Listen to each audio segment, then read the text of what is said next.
Manon, nga silang mga binyagan at ako, kung sige pagyo sa Santa Iglesia Kalmada, kung pagyo sila sa Quiapo,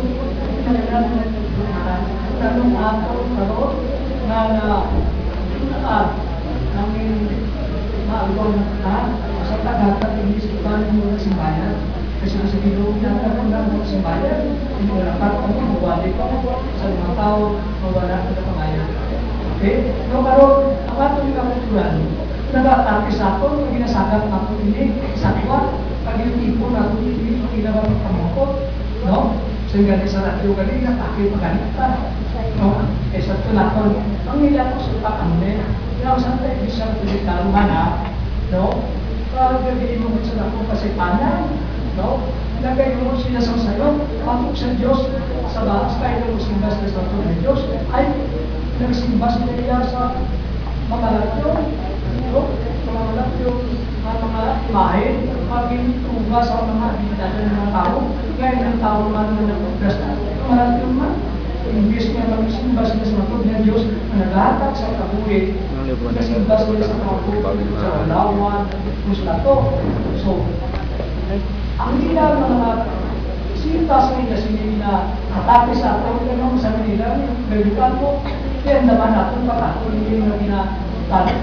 So, kaya ang nila atake sila sa ato, sa Exodus 20 na versikulo 5,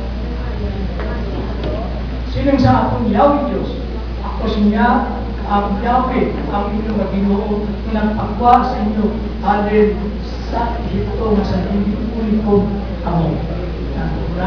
Kaya, yung kamo, siya, itagwa na po, alin sa Egypto sa hindi ulikod kamo. Hindi kamo naghimo, no, sa mga Diyos, luwas ako, ang baligid. Ako ang inyong Ginoo, ako lang ang inyong simbahan. Okay? Hindi ka maghimo para sinusunod, sinukubulimon, sa mga mabisan ano malarawan, o kulimahin, mabisan ano Diyos niyara sa langit, para sa lupa, yara sa tubig, kap yara man sa dalawang isang lupa. Hindi ka mo sinagayos na, hindi ka mo magnoon, kung magsimba sa ibang mga Diyos.